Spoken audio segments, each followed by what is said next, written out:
Може. Лина, како се чувствуваш кога ќе кажам дека гледам во најдобрата македонска тенисерка на сите времиња? Дали оваа титула ти представува некаков притисок? Не ми представува притисок. Искрено ми е огромна чест што ете на една држава сум најдобра, макар во било што, поготово во спорт кој е масовен, кој се игра во целиот свет и стварно ми е големо задоволство и чест.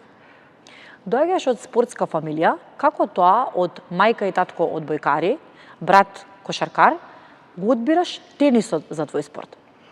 Па првично брат ми се занимаваше со тенис, мислам, почна да тренира како дете и постар брат и ја морам се да правам што прави и он, така спонтано, скроз спонтано.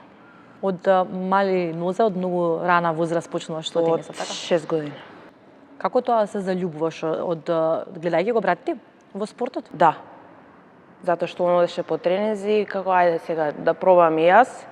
Меѓутоа кај мене вида многу брз напредок и така спонтано само си продолжив.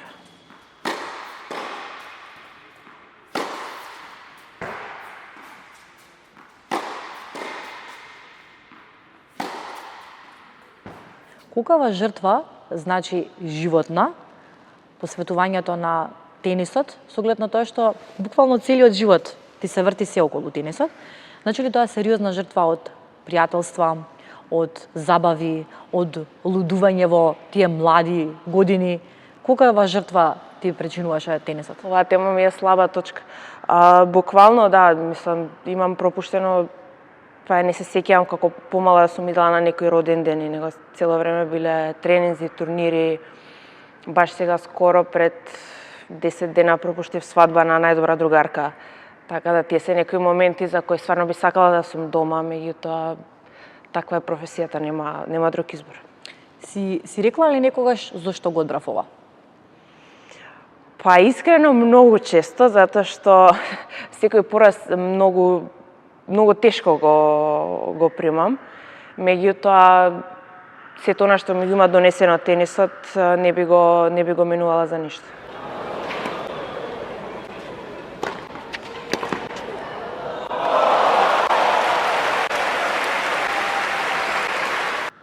Кој ти беше најголема поддршка во почетоците? Кој ти е досега најголема поддршка и ветер во грб?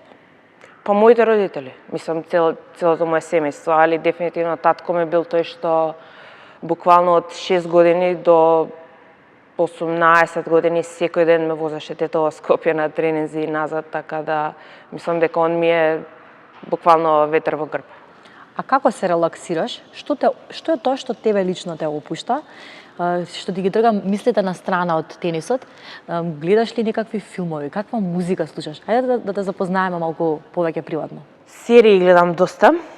Например, Friends ја гледам, мислам дека од почеток до крај, почнам од прва епизода повторно, континуитет веќе неколку години можда.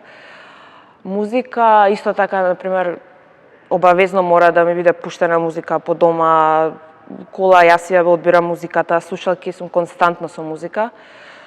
Омилена, можда што не е и карактеристично за мене, меѓутоа некои балади.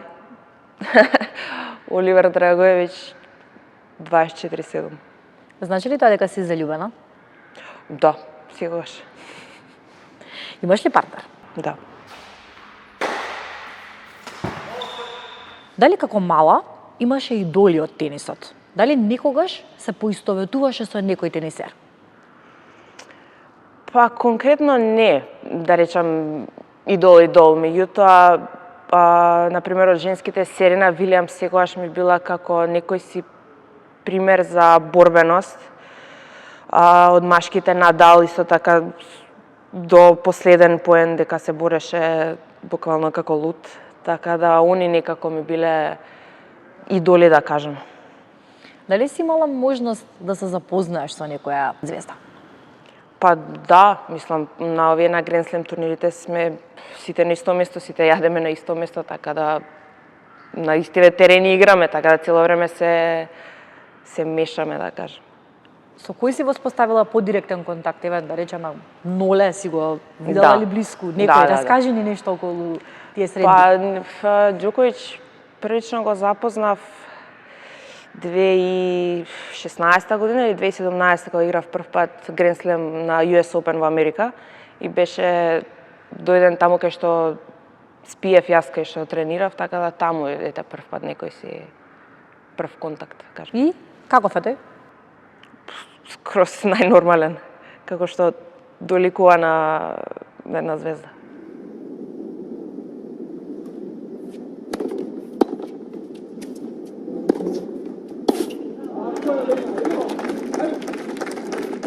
Кој од тие звезди ти оставил најсилен впечаток како приватно, како интересна личност? Федерер. Дефинитивно не знам како човек е, како појава е многу пристоен, многу смирен и како убаво е кога си во негова близина. Лина, многу спортисти имаат ритуали пред надпревар. Дали имаш ти ритуали? Па, тенисот е малце специфичен кога станува збор за тајмингот кога се игра, затоа што некогаш може да играш прв меч во 10, например, некогаш вториот меч може да ти почне во 3-4 попладне, а си требало да играш многу порано. Така да цело време си тука чекаш да играш, меѓутоа да кажеме 30 минути пред мечот, слушалките, музика и почна загревање. Оливер Драгоевич? Па да, многу необично, меѓутоа да, исто таква музика се загревам. Кој е според тебе твоето лично најголемо достигнување? На што најповеќе си горда ти? Па затоа што сум најдобра во историја и затоа што сум учесник на Grand Slam турнирите, кај што, мислам, секој дете почнува да игра тенис и сонува да игра на Grand Slam турнири, така да тоа ми е дефинитивно остварување на сонот. А какво е чувството да се биде на чекор до големиот турнир во друштво со најдобрите? Одлично. Нема подобро.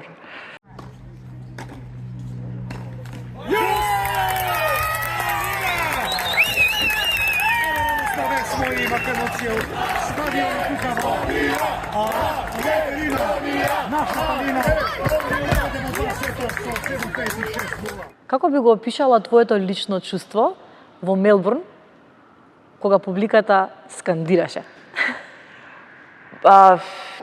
Стварно не знам како да го опишам, тоа што во тенисот е многу необична случка да има таква публика и таква поддршка. Искрено мислам дека во Мелбурн се осеќам повеќе дома него ли тука да играм турнир, затоа што навивачите доаѓаат и на тренинзи пред тоа да ме гледаат, да се сликаме со децата, потписи, топчиња, не е само за мечот, него од првиот ден кога сум таму, па се до последниот ден, пораки цело време, поддршка, сите ме викаат дојди ваму, дојди таму, поклони ми праќаат, така да Мелбурн ми е дефинитивно, не знам, едно од најубавите животни искуства. Ти годеше таа поддршка од публиката? Да, секој пат има огромна публика, сега исто овој пат имаше стварно премногу луѓе. Мислам дека и противничките мои малце не им беше сеедно, затоа што стварно ретко се дешава таква поддршка. Ти изреагира некако противничките? Па искрено овој пат да, имаше некој си мал инцидент да кажеме, затоа што имаше провокации према противничката моја, меѓутоа тоа мене беше сеедно, они си имаа проблем.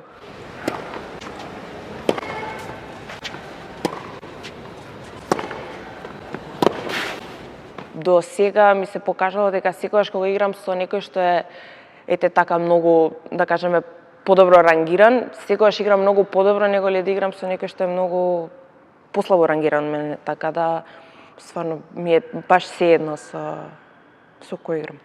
Лина, што е тоа што фали за следниот чекор? Што мислиш? Што е она што недостасува за да те видиме на повисоко скалило? Па мислам дека треба да се поклопат многу коцки. Среќа, да нема повреди и некои такви ситници што мислам во тенисот е таков спорт што секој секого може да победи, така да не треба ништо повеќе, него едноставно треба да се биде упорен и се надеваме како ќе дојде се на своје место. Ги спомена повредите, сакам да позборуваме за тоа. Си имала ли во кариерата посериозни повреди?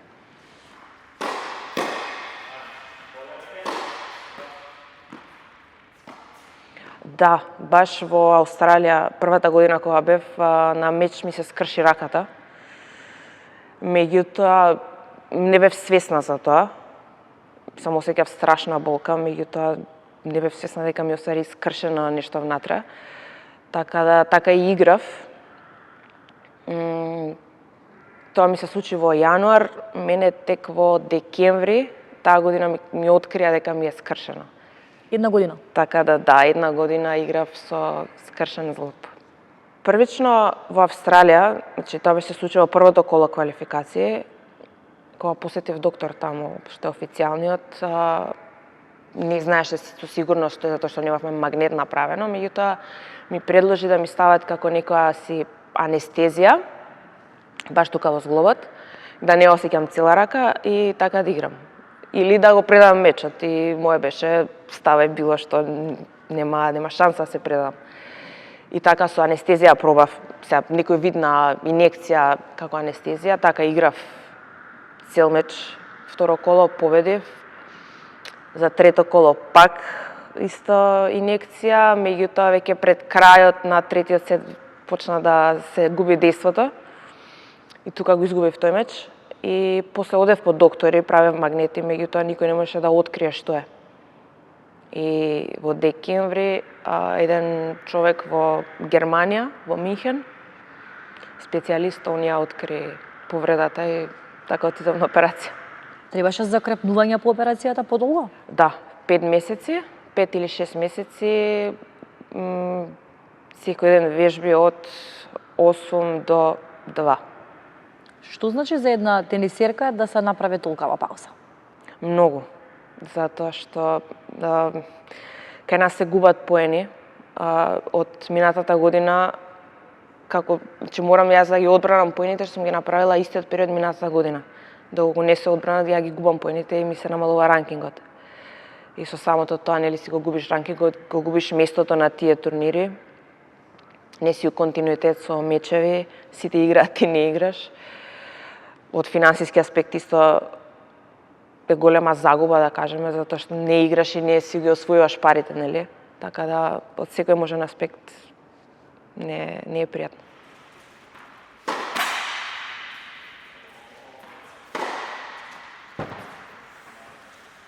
Гледаш ли тенис кога не играш?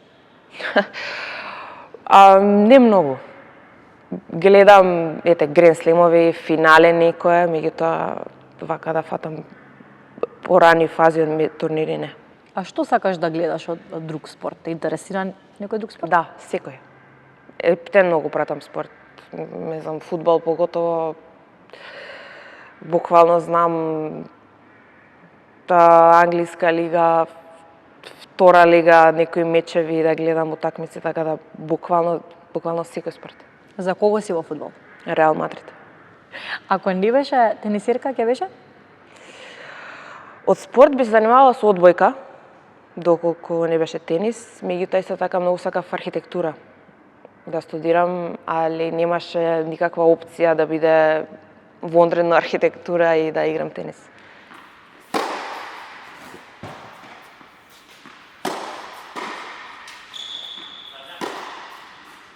Личност која што ти направила таков притисок посебно да се подготвуваш за одмерувањето на силите со неа?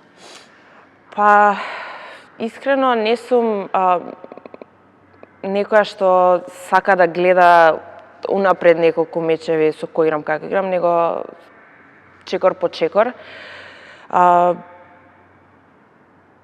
Саат време пред мечот тренерот, мислам, он веќе си прави некоја тактика, саат време пред мечот зборуваме за тоа и одам на меч. Не сакам многу да размислувам, не сакам да се стварам притисок, едноставно кратко пред мечот и... Кој ти бил најтешкиот меч? Па, Не знам, има многу мечеви. Многу мечеви и добри и лоши, и кога сум победувала многу подобро рангирани противнички, сум губела од послабо рангирани, меѓутоа еве сега во Австралија тој меч второ коло, мислам дека беше 7-5 трет сет или 6-4, ето така, тој ми е најтазе што уште ме боли. А може да ни го опишеш чувството да се биде на Гранд Слем? Таа тишина, таа цела атмосфера која што ние ја гледаме на екраните, таа префинета публика, тој бел спорт, како е да се биде дел од тој светски спектакл? Па буквално, кој што ви кажав, остварување на сонот. Мислам, од почеток, од самата организација на тие евенти, луѓето околу тебе, секој е, што дека секој е насмеан, секој сака да ти помогне, знаеш дека си на едно место со сите најуспешни и во историја и во моментот во спортот. Знаеш дека со заслуга и со многу мачење и многу пот си стигнал до таму, така да мислам дека сето тоа е една целина, не знам, совршена.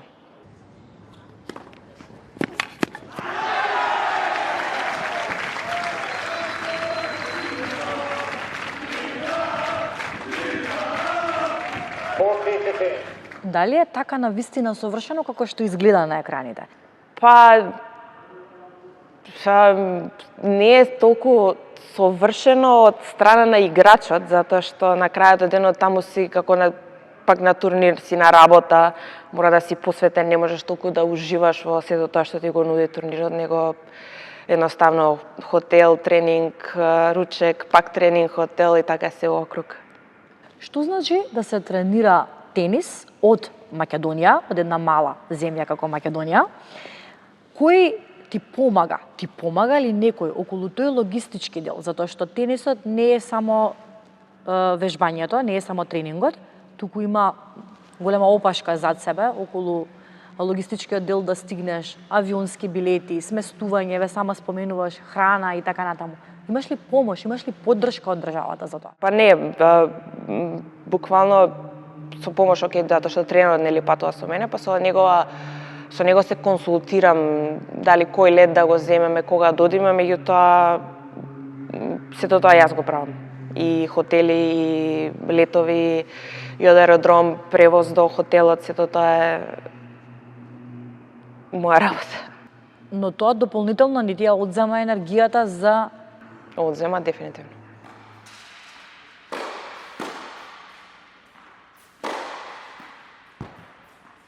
Каде ја гледаш твојата кариера во иднина? Каде се замислуваш себе си? Па искрено би било многу криво да завршам со тенисот кога ќе се ја завршам својата кариера. Би сакала да на некој начин да можам да помогнам, поготово на некој од Македонија, да може да се занимава професионално, затоа што сум модела по тој пат од најслаби турнири во некои балкански села до Гранд Слем турнири, така да мислам дека знам, имам доволно искуство да можам да помогнам на некој, меѓутоа здравје ќе видиме, затоа што знам какви услови треба и не би прифатила ништо што е помалку од тоа, затоа што знам што се треба да поминеш за да успееш. Зашто се подготвуваш сега? Па моментално имам нека минимална повреда, да кажеме, и сега за тоа и сме тука во Скопје, али мислам дека во најскоро време ќе се спремаме за некои турнири на земјана подлога, затоа што во мај веќе Ролан Гарос и се припремаме со турнири за Ролан Гарос. Ќе те видиме на Ролан Гарос? Да. Дефинитивно. Ролан Гарос после Вимблдон, едно по друго.